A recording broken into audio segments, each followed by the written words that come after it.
Hello, this is Mr. Ellis. I'd like to continue with a brief video on the input methods of JavaScript. Last video we talked about variables and data types. I want to now talk about the input methods that are used in JavaScript. We will use three methods mainly to get data into our program. The first method we'll discuss is the prompt statement or method. The prompt method allows the user to respond to a prompt that is presented in a dialog box. You can respond with text entry. It's like a text field. We discussed HTML text fields. So it will accept character input. The actual prompt is all lowercase, prompt, a string for your prompt, and it will allow the user to click the OK once it's entered the data, and it acts like the alert. So this is going to happen before the document is loaded into the browser. After we've prompted the user, we need to accept his input, and once it is in the storage, here I prompt the user, I accept his input into a variable called name. Okay. After I've accepted it, I can now access it and use it in output. This is where we actually print it out to our document. I'm using a p tag with the ID of p1, and I'm putting in its inner HTML. Your name is, and then the name that's entered.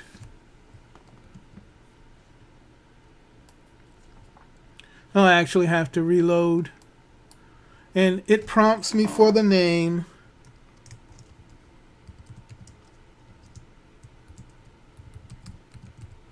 And as I hit the OK, it's saying, okay, I got the data. Now I can move it to the output field. And if I was to access that name variable again, the same value was in there until I changed the value of name. The prompt method reads content in as string data. So if we want to use data in a mathematical way, say addition, subtraction, multiplication, and we need some numbers, once we read it in using the prompt method, we must parse it as a numeric data type. Here you see I'm using variable num1 and num2, and they are read in using the value is placed in those variables by using the prompt method. I'm asking for numbers. The first number I'm asking for is between 1 and 10. The second number is between 10 and 20. Okay. What I'm going to do with that value is add those two numbers together. Okay. And since I'm going to use it in a math formula, an addition, I'm going to parse int. There is parse real or double. There are parse string. We can change the data type of a value by using parse. It's called parsing. Okay. And right here, I'm going to parse both of these values as integers. It's string now. When I parse, it'll be an int. Okay. Same for num2. After I've parsed my values, I'm going to now use the getElementById for p2, and I'm going to place in its inner HTML the total of the two numbers. I'm going to run this.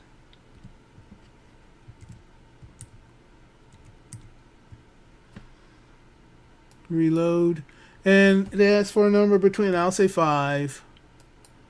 And let's say 15. And there we go. Num1 plus num2 is equal to 20. 5 plus 15 is equal to 20. HTML has form elements that can be used like the prompt method to collect data from your user. The fields that we'll use, we look at the text fields, radio buttons, check boxes. Those form elements will allow us to collect information from the user, access that input, store it in a variable, or do something with it immediately. Now, in order to do something with it immediately, I'm going to tell you that we need to have a structure called a function, and we haven't entered our function phase yet. We are not going to learn about functions for a little while. The next unit will cover functions. But I want to show you how to collect this data because we're on the input methods of JavaScript. I want to show you this before we get to functions. So bear with me as I talk about stuff that you haven't really studied yet.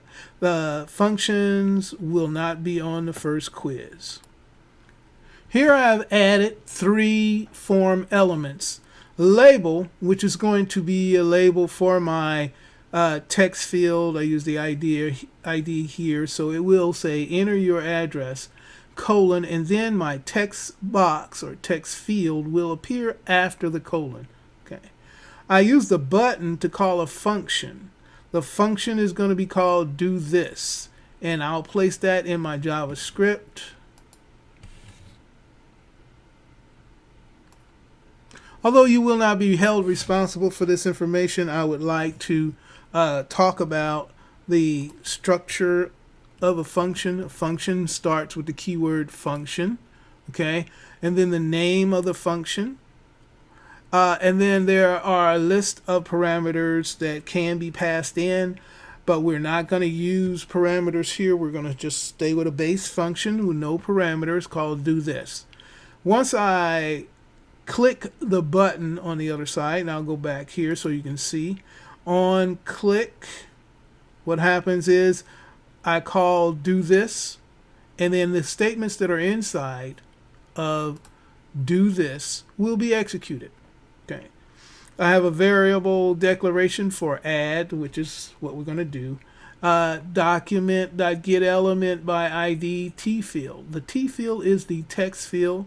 I'm going to take the value of that field and use it as add, as I use add. And then I'm going to take the getElement by ID for P2. That's a paragraph tag on my HTML document. Its inner HTML will say your address is add. Okay. Now, the statements that we have here we're familiar with. The only thing we're not familiar with and won't be held responsible for on the first quiz is function declaration and use, or call. Now I'm going to go back. The call is executed when I click the button. It calls the function. So I'm going to save this. And as I reload, I see here a prompt in the HTML. This is not a prompt from the dialog box like the alert. It is on the page, actually, a form element. Enter your address, and I'll say 2404 Hopewell Road.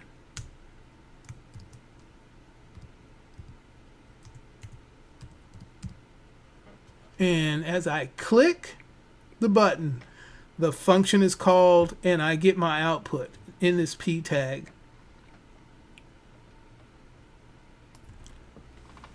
And finally, we want to talk about the confirm statement. The confirm method is like the alert and the prompt. It will present the user with a dialog. On this dialog, it will allow the user to click one of 2 buttons, OK or cancel. This is a binary answer, So if it clicks OK, the value that is returned is true. If the user clicks cancel, then the value returned is false. What we would like to do is evaluate whether it's true or false using a binary decision structure. And the best binary decision structure is the if statement. Now, you will not be held responsible again in the first quiz for if statement, but I want to use this confirms method as input because we're covering input mechanisms of JavaScript. The if statement works like this. If this is true, this confirm returns true, then it's going to execute this first document.getElementById and say you are old enough to vote. Okay. It presents a user, of course, with a question. Are you old enough? Are you older than 18 years of age? Yes will get you this, or okay will get you are old enough to vote. Cancel will get you are not old enough to vote. True, false. Okay. The else section, you can have an if without an else, but you can't have an else without an if. All right. So we need to recognize that this is true, and if it's not true, then it is inherently false. I'm going to open this guy up and reloading. If I save, Mr. Ellis, you need to save.